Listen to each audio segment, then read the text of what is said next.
சற்று கற்பனை செய்து பாருங்கள்.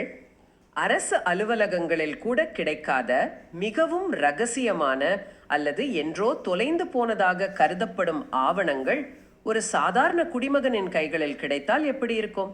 அதுவும் சில பக்கங்கள் இல்லைங்க, பல ஆயிரம் பக்கங்கள். ஆமா, பல ஆயிரம் பக்கங்கள் கொண்ட அந்த ஆவணங்கள் அதிகார வர்க்கத்தின் இருண்ட அறைகளிலிருந்து வெளிச்சத்திற்கு வந்து பல லட்சம் மக்களின் வாழ்வாதாரத்தை நிர்ணயிக்கும் ஒரு சட்ட ஆயுதமாக மாறினால் கண்டிப்பா அது ஒரு வரலாற்று நிகழ்வாக தான் இருக்கும். நிச்சயமாக. இது ஏதோ திரைப்படத்தின் கதை அல்ல. நேற்று, அதாவது 25ஆம் தேதி ஆகஸ்ட் மாதம் 2026 அன்று பர்வீன் கோலி என்பவரால் இணையத்தில் பகிரப்பட்ட ஒரு மிகப்பெரிய ஆவணத் தொகுப்பு இன்று பல அதிகாரிகளின் தூக்கத்தை கெடுத்துக் கொண்டிருக்கிறது. உண்மையிலேயே அந்த ஆவணங்கள் என்ன சாதாரணமானவையா? இபிஎஃப்ஓ, அதாவது தொழிலாளர் வருங்கால வைப்பு நிதி அமைப்பின் தலைமையகத்தில் உள்ள ஓய்வூதிய பிரிவைச் சேர்ந்த 6 மிக முக்கியமான பழைய கோப்புகள் அவை. இந்த ஆவணங்கள் எந்த ஒரு இபிஎஃப்ஓ மண்டல அல்லது பிராந்திய அலுவலகங்களில் கூட கிடைக்காது என்பதுதான் இதுல ரொம்ப முக்கியமான விஷயம் இல்லையா? ஆமா, அதுதான் உண்மை.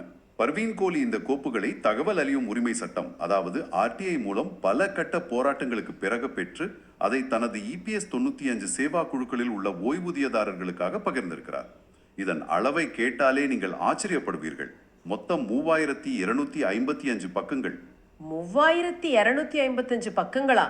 ஒரு சாதாரண அரசு அலுவலகத்தின் அன்றாட சுற்றறிக்கையை படிப்பதற்கே நமக்கு பொறுமை இருப்பதில்லை. அப்படிப்பட்ட சூழலில் 1.29 GB அளவிலான வெறும் எழுத்து ஆவணங்களை ஒரு தனி மனிதர் ஆர்டிஐ மூலம் பெற்றிருக்கிறார். பெற்றதோடு மட்டுமல்லாமல் அதை டிஜிட்டல் மயமாக்கி வெளியிட்டிருக்கிறார். பெரிய ஒரு கூட்டு முயற்சி இருந்திருக்க வேண்டும் அல்லவா? இது ஏதோ ஹாலிவுட் படங்களில் வரும் ஓஷன்ஸ் 11 பாணியிலான ஒரு குழுவாக தோன்றுகிறது. அந்த ஒப்பீடு மிகவும் பொருத்தமானது. ஏனென்றால் இது ஒரு தனிநபரின் பயணம் அல்ல.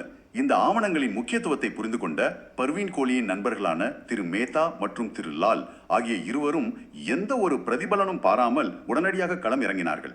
அட, அப்படியா? ஆமா, தங்களை போன்ற முதியவர்களின் நலனுக்காக இந்த 3255 பக்கங்களை ஸ்கேன் செய்வதற்கு ஒரு தொழில்முறை நிபுணரை தங்கள் சொந்த செலவிலேயே நியமித்திருக்கிறார்கள். வயது முதிர்ந்த காலத்தில் இப்படி ஒரு வேலையை செய்வது எவ்வளவு கடினம் என்பதை நான் நினைத்து பார்க்கிறேன். உண்மையிலேயே பெரிய விஷயம்தான். அது மட்டுமா, பெங்களூரை சேர்ந்த திரு ராமசாமி என்பவரின் அர்ப்பணிப்பையும் நாம் இங்கே பேசியே ஆக வேண்டும். அவர் என்ன செய்தார்? அவருக்கு உடல்நிலை கடுமையாக பாதிக்கப்பட்டிருந்தது. ஆனாலும் இந்த 6 பெரிய கோப்புகளையும் மக்கள் எளிதாக பதிவிறக்கம் செய்வதற்காக பிட்லி இணைப்புகளையும் கூகுள் டிரைவ் வழியான அணுகலையும் அவர்தான் உருவாக்கி கொடுத்திருக்கிறார். ஓஹோ, தொழில்நுட்ப ரீதியாக அவர்தான் உதவி இருக்கிறார். கண்டிப்பா. 14ஆம் தேதி ஜனவரி மாதம் 2023 அன்று காலை முதல் இரவு வரை பர்வீன் கோலியின் வீட்டிலேயே வைத்து அந்த நிபுணர் இந்த 3000க்கும் மேற்பட்ட பக்கங்களை ஸ்கேன் செய்திருக்கிறார். ஆனால் அவர்கள் வெறும் ஸ்கேனரில் வைத்து படங்களாக எடுக்கவில்லை. இங்கேதான் விஷயத்தின் தீவிரத்தை நாம் கவனிக்க வேண்டும். பர்வீன் கோலியின் கோரிக்கையின் பேரில் அந்த ஆவணங்கள் அனைத்திலும் ஓசிஆர் தொழில்நுட்பத்தை பயன்படுத்தி இருக்கிறார்கள். அதாவது ஆப்டிக்கல் கேரக்டர் ரெகக்னிஷன். சரியாக சொன்னீர்கள். இந்த 3255 பக்கங்களும் இப்போது வெறும் புகைப்படங்கள் அல்ல. இவை முழுமையாக தேடக்கூடிய ஒரு தரவு தளமாக மாற்றப்பட்டுள்ளன. நீங்களும் ஒரு தகவலை தேடும் போது Ctrl F பயன்படுத்தி தேடுவீர்கள் அல்லவா? அதே போலத்தான். ஆமா, எந்த ஒரு ஓய்வூதியதாரரும் பல தசாப்தங்களுக்கு முந்தைய ஆவணங்களில் தனது நிறுவனத்தின் பெயரையோ அல்லது தனக்கு தேவையான ஒரு குறிப்பையோ நொடியில் தேடி எடுக்க முடியும். அந்த தொழில்நுட்ப உத்திதான் இந்த ஆவணங்களை ஒரு மாபெரும் புதையலாக மாற்றுகிறது. ஆனால் எனக்கு இங்கே ஒரு கேள்வி எழுகிறது. இவ்வளவு கடினமான, சோர்வடைய செய்யும் ஒரு வேலையை அவர்கள் ஏன் செய்ய வேண்டும்? நல்ல கேள்வி. கோப்பு 1 சுமார் 106 MB அளவிலும் கோப்பு 5 சுமார் 292 MB அளவிலும் இருக்கின்றன. பல நாட்களை விழுங்கக்கூடிய இந்த மாபெரும் டிஜிட்டல் மயமாக்கல் பணிக்கு அப்படி என்ன ஒரு திடீர் அவசரம் ஏற்பட்டது என்பதை நாம் புரிந்து கொள்ள வேண்டும். இங்கே மிகவும் சுவாரஸ்யமான விஷயம் என்னவென்றால், இதற்கான விடையை இபிஎஃப்ஓ 29ஆம் தேதி டிசம்பர் மாதம் 2022 அன்று வெளியிட்ட ஒரு சுற்றறிக்கையில் நாம் பார்க்க முடியும். அந்த சுற்றறிக்கையில் அப்படி என்ன இருந்தது? அந்த சுற்றறிக்கையின் பாரா 6 ரோமன் லெட்டர் 3 நீங்கள் படித்தால் அதிகார வர்க்கம் எப்படி சாமானியர்களை முட்டுச்சந்தில் நிறுத்துகிறது என்பது புரியும். அதிக ஓய்வூதியம் கோரி ஓய்வூதியதாரர்கள் விண்ணப்பிக்கும் போது ஒரு விசித்திரமான நிபந்தனையை இபிஎஃப்ஓ விதித்தது. என்ன நிபந்தனை அது? அதாவது, இதற்கு முன்பு அதிக ஓய்வூதியம் கேட்டு விண்ணப்பித்து அந்த கோரிக்கை இபிஎஃப்ஓ அமைப்பால் நிராகரிக்கப்பட்டிருந்தால் அந்த நிராகரிப்பு கடிதத்தை ஒரு ஆதாரமாக சமர்ப்பிக்க வேண்டும் என்று உத்தரவிட்டார்கள். ப்ரூஃப் ஆஃப் ரிஜெக்ஷன் வேண்டும் என்று கேட்டார்கள். ஒரு நிமிடம் பொறுங்கள். நிராகரிக்கப்பட்டதற்கான கடிதத்தை ஆதாரமாக கொண்டு வர வேண்டுமா? இது என்ன விசித்திரமான தர்க்கம்! பல ஆண்டுகளுக்கு முன்பு ஏதோ ஒரு தபால் வழியாக வந்த நிராகரிப்பு கடிதங்களை எத்தனை ஓய்வூதியதாரர்கள் பத்திரமாக பாதுகாத்து வைத்திருப்பார்கள்? அதுதான் சிக்கலே. அதுவும் வாழ்வின் அந்திம காலத்தில் இருக்கும் முதியவர்களிடம் 20 வருடங்களுக்கு முந்தைய ஒரு காகிதத்தை கொண்டு வா என்று கேட்பது அடிப்படையில் அந்த ஓய்வூதியத்தை மறுப்பதற்கான ஒரு தந்திரம் தானே? துல்லியமாக பிடித்து விட்டீர்கள். அது ஒரு திட்டமிட்ட தந்திரம்தான்.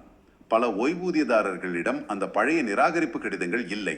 தங்களின் வாழ்நாள் சேமிப்பான ஓய்வூதியத்தை பெற முடியாமல் அவர்கள் நிராதரவாக நின்ற அந்த நேரத்தில் தான் பர்வீன் கோலி ஆர்டிஐ மூலம் பெற்ற இந்த 6 கோப்புகள் களத்தில் இறக்கப்பட்டன. அதாவது இந்த கோப்புகளுக்குள் அந்த ஆதாரங்கள் இருந்தன என்று சொல்கிறீர்களா? ஆமா. இபிஎஃப்ஓ எந்த நிராகரிப்பு கடிதங்களை ஆதாரமாக கேட்டதோ அந்த நிராகரிப்பு கடிதங்களின் அசல் நகல்கள் இபிஎஃப்ஓ அமைப்பின் இந்த சொந்த கோப்புகளுக்குள்ளேயே உறங்கிக் கொண்டிருந்தன. இது மிகப்பெரிய முரண்பாடாக இருக்கிறதே. தங்களுடைய அலுவலக கோப்புகளில் உள்ள ஒரு கடிதத்தை அவர்கள் கணினியில் தட்டச்சு செய்தாலே எடுத்துவிட முடியும். ஆனால் அதை செய்யாமல் முதியவர்களிடம் உன்னிடம் கடிதம் இருக்கிறதா என்று கேட்பது எந்த வகையில் நியாயம்? அதுதான் அதிகார வர்க்கத்தின் மனநிலை. பர்வீன் கோலி வெளியே கொண்டு வந்த இந்த ஆவணங்களில் அப்படி என்னென்ன கடிதங்கள் இருந்தன? Haryana dairy, DSIDC, RINL, Visakhapatnam steel plant, SAIL போன்ற எண்ணற்ற பொதுத்துறை மற்றும் தனியார் நிறுவனங்களுக்கு இபிஎஃப்ஓ அனுப்பிய நிராகரிப்பு கடிதங்கள் இந்த கோப்புகளில் கிடைத்துள்ளன. அடக்கடவுளே, இவ்வளவு நிறுவனங்களோட ஆவணங்களா? ஆமா. இபிஎஃப்ஓ கேட்ட ஆதாரம் அவர்களது சொந்த கோப்பிலேயே அதிகாரப்பூர்வமாக இருந்ததை பர்வீன் கோலி வெளிச்சத்திற்கு கொண்டு வந்தவுடன் நாடு முழுவதும் உள்ள பல ஓய்வூதியதாரர்கள் அவரது வீட்டிற்கே நேரில் சென்று இந்த கடிதங்களின் நகல்களை பெற்றிருக்கிறார்கள். அதன் பிறகுதான் தங்களின் ஓய்வூதிய கோரிக்கையை சமர்ப்பித்திருக்கிறார்கள். இது ஒரு நவீன கால கதையை போல இருக்கிறது. உனக்குரியதே உனக்கே தரமாட்டேன் என்று சட்டம் பேசும் அதிகாரத்திடம் அதே சட்டத்தை பயன்படுத்தி தொழில்நுட்பத்தின் துளையோடு தனக்கான ஆதாரத்தை தானே உருவாக்கிக் கொள்வது என்பது மிகப்பெரிய வெற்றி. நிச்சயமா இது சாதாரண வெற்றி அல்ல. ஆனால் எனக்கு ஒரு சந்தேகம். இந்த நிராகரிப்பு கடிதங்கள் ஏன் முதலில் அனுப்பப்பட்டன? அதிக ஓய்வூதிய கோருவதில் அப்படி என்ன சட்ட சிக்கல் இருந்தது? இதை ஆழமாக புரிந்து கொள்ள வேண்டும் என்றால் இந்த விதிகளுக்குள் நாம் கொஞ்சம் பயணிக்க வேண்டும் என்று நினைக்கிறேன். நிச்சயமாக. இந்த ஆவணங்கள் வெறு நிராகரிப்பு கடிதங்களை மட்டும் கொண்டிருக்கவில்லை. 11ஆம் தேதி நவம்பர் மாதம் 2003 அன்று வந்த மிக முக்கியமான ஓடிஸ் எலிவேட்டர் நீதிமன்ற தீர்ப்புக்கு பிறகு நடந்த நிகழ்வுகளும் இதில் உள்ளன. ஓடிஸ் எலிவேட்டர் தீர்ப்புக்கு பிறகு என்ன நடந்தது? இபிஎஃப்ஓ தலைமையகம் வெளியிட்ட அனைத்து உள் சுற்றறிக்கைகளையும் இந்த கோப்புகள் தன்னுள் வைத்துள்ளன. குறிப்பாக இபிஎஃப் திட்டம் 1952 பாரா 26(6) மற்றும் இபிஎஸ் 1995 பாரா 11(3) ஆகியவற்றின் கீழ் அதிக ஓய்வூதியத்திற்கான விருப்பங்களை வழங்குவது தொடர்பான குழப்பங்கள் இதில் தான் அடங்கியுள்ளன. இந்த பாரா 26(6) மற்றும் பாரா 11(3) என்ற வார்த்தைகளை அடிக்கடி கேட்க முடிகிறது. சட்டம் பயிலாத ஒரு சாமானியலுக்கு இதை புரியும்படி எப்படி விளக்குவது? இந்த 2 விதிகளுக்கும் இடையே உள்ள அடிப்படை வித்தியாசம் என்ன? இதை மிக எளிமையாக புரிந்து கொள்ளலாம். இபிஎஃப் 1952 திட்டம் என்பது வருங்கால வைப்பு நிதி, அதாவது பிஎஃப் தொடர்பானது. இபிஎஸ் 1995 திட்டம் என்பது ஓய்வூதியம், அதாவது பென்ஷன் தொடர்பானது. சரி, பிஎஃப் மற்றும் பென்ஷன் புரிந்தது. ஆரம்பத்தில் ஒரு குறிப்பிட்ட தொகைக்கு மேல் உள்ள சம்பளத்திற்கு பிஎஃப் பிடிக்கக்கூடாது என்ற உச்சவரம்பு இருந்தது. சீலிங் லிமிட் என்று சொல்வார்கள். ஆனால் ஒரு ஊழியரும் நிறுவனமும் விரும்பினால் அவர்களின் உண்மையான முழு சம்பளத்திற்கும் பிஎஃப் சந்தா செலுத்தலாம் என்று அனுமதிக்கும் விதிதான் இபிஎஃப் திட்டத்தின் பாரா 26(6). சரி, அப்படி என்றால் பாரா 11(3) எதற்கு? ஒரு ஊழியர் தனது முழு சம்பளத்திற்கும் பிஎஃப் செலுத்துகிறார் என்று வைத்துக் கொள்வோம். அந்த அதிகப்படியான தொகையிலிருந்து ஒரு பகுதியை தனது ஓய்வூதிய நிதிக்கு மாற்றிக்கொள்ள அனுமதிக்கும் விதிதான் இபிஎஸ் திட்டத்தின் பாரா 11(3). ஓ, அப்போ இது ரெண்டும் ஒன்றுக்கொன்று தொடர்புடையவை. ஆமா. பாரா 26(6) மூலம் அதிக பிஎஃப் செலுத்துபவர்கள் பாரா 11(3) மூலம் அதிக ஓய்வூதியம் பெற முடியும். அவ்வளவுதான் விஷயம். இதில் எந்த குழப்பமுமே இல்லையே. அதிக பிஎஃப் செலுத்தியவர்களுக்கு அதிக ஓய்வூதியம் கிடைக்க வேண்டும் என்பது நேரடியான தர்க்கம் தானே. இதில் எப்படி நிராகரிப்புகள் வந்தன? அங்கேதான் அதிகார வர்க்கம் தனது விளையாட்டை தொடங்கியது. 1ஆம் தேதி டிசம்பர் மாதம் 2004 முதல் 2016 வரையிலான காலகட்டத்தில் இந்த அதிக ஓய்வூதியத்திற்கான விருப்பத்தை தெரிவிப்பதற்கான வாய்ப்பு முழுமையாக மூடப்பட்டிருந்தது என்று இந்த ஆவணங்கள் தெளிவாக கூறுகின்றன. ஒரு நிமிடம் பொறுங்கள். வாய்ப்பு முழுமையாக மூடப்பட்டிருந்ததா? இது எப்படி சாத்தியம்? ஒரு அரசாங்க திட்டத்தில் 12 வருடங்கள் ஒரு வாய்ப்பை அதிகாரப்பூர்வமாக மூடிவிட்டு இப்போது 2014க்கு முன் ஓய்வு பெற்ற முதியவர்களை பார்த்து தங்களின் பணிக்காலத்தில் நீங்கள் ஏன் அந்த வாய்ப்பை பயன்படுத்தவில்லை என்று கேட்பது எப்படி நியாயமாகும்? நியாயமில்லை என்றுதான் அவர்களும் போராடுகிறார்கள். இதை ஒரு உதாரணத்தோடு சொல்ல வேண்டும் என்றால், ஒருவரை விருந்துக்கு அழைப்பிதழ் கொடுத்து கூப்பிட்டு விட்டு வீட்டு முன் கதவை ரகசியமாக பூட்டி வைப்பது போல இருக்கிறது. விருந்தாளி வரவில்லை என்று அவர் மீது பழி போடுவது அப்பட்டமான மோசடி இல்லையா? இது வேண்டுமென்றே உருவாக்கப்பட்ட ஒரு அதிகார வர்க்க பொறி என்றுதான் சொல்ல வேண்டும். உங்களின் இந்த விருந்துக்கான ஒப்பீடு 100% உண்மை. இது ஒரு பியூரோகிராட்டிக் ட்ராப் தான். 2004 2016 வரை அந்த வாய்ப்பே இல்லாத போது 2016க்கு முன் ஓய்வு பெற்றவர்கள் எப்படி அதை தேர்ந்தெடுத்திருக்க முடியும்?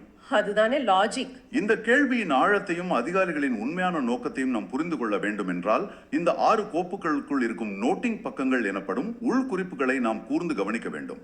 இந்த நோட்டிங் பக்கங்கள் தான் இந்த புதையலின் உண்மையான வைரம்.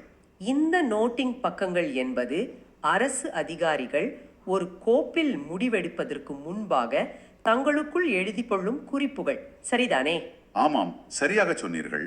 அந்த அதிகாரிகளின் குறிப்புகளில் அப்படி என்னதான் புதைந்து கிடக்கிறது? 22ஆம் தேதி நவம்பர் மாதம் 2006 மற்றும் 8ஆம் தேதி நவம்பர் மாதம் 2013 ஆகிய தேதிகளில் EPFO வெளியிட்ட சுற்றறிக்கைகள் எப்படி உருவாக்கப்பட்டன என்பதை இந்த குறிப்புகள் தோலுரித்து காட்டுகின்றன. எப்படி உருவாக்கப்பட்டன? அந்த சுற்றறிக்கைகளின் படி இந்த அதிக ஓய்வூதிய விருப்பம் என்பது EPFO திட்டத்தின் பாரா 26(6) கீழ் மட்டுமே பயன்படுத்தப்பட முடியும், EPS திட்டத்தின் கீழ் அல்ல என்று அதிகாரிகள் விதியை திரித்திருக்கிறார்கள். இன்னும் கொஞ்சம் விளக்கமாக சொல்ல முடியுமா? 26(6) கீழ் மட்டுமே பயன்படுத்த முடியும் என்று சொல்வதன் மூலம் அவர்கள் என்ன சாதிக்க நினைத்தார்கள்? அதாவது, ஒரு ஊழியர் தனது ஆரம்ப காலகட்டத்திலேயே பாரா 26(6) கீழ் தனியாக ஒரு படிவத்தை நிரப்பி அதிக PF செலுத்த அனுமதி வாங்கியிருக்க வேண்டும் என்று கூறினார்கள். ஆனால் நடைமுறையில் பல நிறுவனங்கள் அதிகாரப்பூர்வமாக படிவங்களை சமர்ப்பிக்காமலேயே ஊழியர்களின் முழு சம்பளத்திற்கும் PF தொகையை கணக்கிட்டு EPFO அமைப்பிடம் செலுத்தி வந்தன. ஓ, EPFO அதை ஏற்றுக்கொண்டதா? ஆமாம், EPFO எந்த ஆட்சேபனையுமின்றி இத்தனை வருடங்களாக பெற்றுக்கொண்டது. தொகையை பெற்றுக்கொண்ட EPFO ஓய்வூதியம் என்று வரும்போது மட்டும் ஒரு பெரிய முட்டுக்கட்டை போட்டது. என்னவென்று? நீங்கள் 26(6) கீழ் முறையான அனுமதி வாங்கவில்லை, அதனால் 11(3) கீழ் அதிக ஓய்வூதியம் தர முடியாது என்று சொல்லிவிட்டார்கள். ஓஹோ, அப்படி என்றால் சட்டத்தின் ஒரு பகுதியை ஒரு சாக்காக பயன்படுத்தி சட்டத்தின் மற்றொரு பகுதியின் பலனை தடுத்து நிறுத்தி இருக்கிறார்கள். பணத்தை வாங்கிக் கொள்ளும் போது எந்த விதியும் தடையாக இல்லை. ஆனால் அந்த பணத்திற்கான ஓய்வூதியத்தை திருப்பி கொடுக்கும் போது மட்டும் விதிகளை காரணம் காட்டி நிராகரித்திருக்கிறார்கள். சரியாக புரிந்து கொண்டீர்கள். ஆனால் இந்த விதிகளுக்கு பின்னால் அதிகாரிகள் தங்களுக்குள் என்ன விவாதித்தார்கள் என்பதுதான் இதில் முக்கியம். 1ஆம் தேதி டிசம்பர் மாதம் 2004 என்ற தன்னிச்சையான ஒரு கட் ஆஃப் தேதியை எப்படி நிர்ணயித்தார்கள்? அது இந்த நோட்டிங் பக்கங்களில் இருக்கிறதா? நிச்சயமாக. ஓய்வூதியதாரர்களுக்கு சாதகமான நீதிமன்ற தீர்ப்புகளை எப்படி தங்களுக்கு சாதகமாக வளைப்பது என்பது குறித்தெல்லாம் அவர்கள் எழுதிய உண்மைகள் அனைத்தும் இந்த RTI ஆவணங்களில் உள்ள நோட்டிங் பக்கங்களில் அப்பட்டமாக தெரிகின்றன. கேட்பதற்கே அதிர்ச்சியாக இருக்கிறது. பொதுவாக ஒரு அரசாங்கத்தின் முடிவுகள் வெளியே சுற்றறிக்கைகளாக மட்டுமே தெரியும். அதற்கு பின்னால் நடக்கும் இந்த உரையாடல்கள் ரகசியமாகவே இருக்கும். ஆனால் இன்று பர்வீன் கோலியின் முயற்சியால் அந்த இருண்ட அறையின் கதவுகள் உடைக்கப்பட்டுள்ளன. இதை கேட்கும் போதே இதன் வீரியம் புரிகிறது. அப்படியென்றால் இந்த ஆவணங்கள் வெறும் பழைய காகிதங்கள் அல்ல. இவை நீதிமன்றங்களில் EPFO அமைப்பிற்கு எதிராக வழக்காடும் வழக்கறிஞர்களுக்கு கிடைக்கப்பெற்ற மிகச்சிறந்த சட்ட ஆயுதங்கள். சந்தேகமே இல்லை. அதிகார வர்க்கம் நீதிமன்றத்தில் ஒரு வாதத்தை வைக்கும்போது, இல்லையே, உங்களுடைய சொந்த நோட்டிங் பக்கங்களிலேயே நீங்கள் இப்படித்தான் உள்நோக்கத்தோடு செயல்பட்டிருக்கிறீர்கள் என்று இருக்கிறதே என்று வழக்கறிஞர்களால் ஆதாரபூர்வமாக வாதிட முடியும் அல்லவா? ஆமா, அதனாலதான் பர்வீன் கோலி தனது கடிதத்துல ஒரு வரியை தெளிவாக குறிப்பிடுகிறார். இந்த ஆவணங்களை பாதுகாத்து அனைத்து ஓய்வூதிய குழுக்களிலும் பகிருங்கள். வரவிருக்கும் நீதிமன்ற வழக்குகளில் ஓய்வூதியதாரர்களை பாதுகாக்கும் கட்டறிந்த வழக்கறிஞர்களுக்கு நிலைமையை விளக்க இது பெருமளவில் பயன்படும் என்று ஆணித்தரமாக சொல்கிறார். அருமை. ஒரு தனி மனிதனின் கடின உழைப்பு எப்படி நீதித்துறை போராட்டங்களுக்கு வலு சேர்க்கிறது என்பதற்கு இதைவிட சிறந்த உதாரணம் இருக்க முடியாது. உண்மைதான். இந்த ஒட்டுமொத்த நிகழ்வையும் நாம் சற்று விலகி நின்று பார்த்தால் இது வெறும் ஒரு ஓய்வூதிய பிரச்சனை மட்டுமல்ல என்று உங்களுக்கு தோன்றும். ஆமா, ஒரு சாமானிய மனிதர் நினைத்தால் 1.29 GB அளவிலான அரசு ரகசியங்களை ஒரே கிளிக்கில் வெளியே கொண்டு வர முடியும் என்பது ஜனநாயகத்தின் மீதான நம்பிக்கையை அதிகரிக்கிறது. இது நமக்கான ஒரு பாடமும் கூட. உங்களில் பலருக்கு இப்போது ஓய்வூதிய வயது வராமல் இருக்கலாம், அல்லது நீங்கள் இபிஎஃப்ஓ அமைப்பில் இல்லாமல் கூட இருக்கலாம். ஆனால் தகவல் அறியும் உரிமை சட்டம் என்ற ஒரு ஆயுதத்தை எப்படி பயன்படுத்துவது என்பதை நாம் கற்க வேண்டும். OCR, cloud storage, Bitly link என்று தொழில்நுட்பங்களை ஒரு சமூகமாக ஒன்றிணைந்து எப்படி அரசு ஆவணங்களை வெளிப்படையாக்க பயன்படுத்துவது என்பதும் இதில் அடங்கும். கண்டிப்பா. அதிகாரத்தின் முன் மண்டியிடாமல் எப்படி தர்க்க ரீதியாக போராடுவது என்பதை இந்த நிகழ்வு நமக்கு தெளிவாக கற்றுக் கொடுக்கிறது. இந்த விவாதத்தின் முடிவில் ஒரு அழுத்தமான கேள்வியை நான் உங்களின் சிந்தனைக்கு முன்வைக்க விரும்புகிறேன். தங்களின் வாழ்நாள் முழுவதும் உழைத்துவிட்டு தங்களின் அடிப்படை உரிமையான ஓய்வூதியத்தை பெறுவதற்காகவே ஒரு முதியவர் 3255 பக்க அரசு ஆவணங்களை தாங்களே ஆர்டிஐ மூலம் பெற்று டிஜிட்டல் மயமாக்கி போராட வேண்டியிருக்கிறது என்றால் சற்று சிந்தித்து பாருங்கள்.